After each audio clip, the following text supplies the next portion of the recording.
Hello and welcome back to another Sew Micah sewing tutorial. Today we learn how to turn any plushie into a weighted plushie. For this you'll need a plushie of your choice, weighting material of your choice. I recommend poly pellets or dry beans and I'll be using both of them in this tutorial. You'll also need pantyhose or scrap fabric you can make little pouches out of, and a needle and thread that matches the color of your plushie. Now let's get started. First things first, you're gonna want to find their stuffing hole. Every plushie has at least one and it'll kind of look like a zigzag seam, whereas the rest of them will all look like straight lines. That's where you're gonna use your seam ripper to open them up. Yep, and here's the, oh, I dropped it.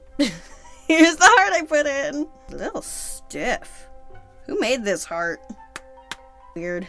Next, empty out all the stuffing from your plushie except for in their head. And now, the fun part. This is where you get to choose how heavy you want your plushie to be. There are two ways I usually go about doing this. Either partially weighted with weight in their hands, feet, and belly, or fully weighted with weight everywhere. In this video, I'll be making a fully weighted plushie, but I'll give instructions to do either one. First up, make little baggies for your hands, feet, and belly, and fill them up with your weighting material. Add those bags to their rightful spots, and then fill up the rest of the limbs with either stuffing or more loose weighted material, with a tiny bit of stuffing at the top to cap it off. Then add your booty bean bag to the body and stuff the rest of the body with stuffing if you're going for option 1, or make more belly bean bags to fill up the body if you're going for a fully weighted plushie. And now all you have to do is sew up the back with a simple ladder stitch and you're good to go. You now have a lovely weighted plushie all your own. So I hope you enjoyed this tutorial and I'll see you in the next one.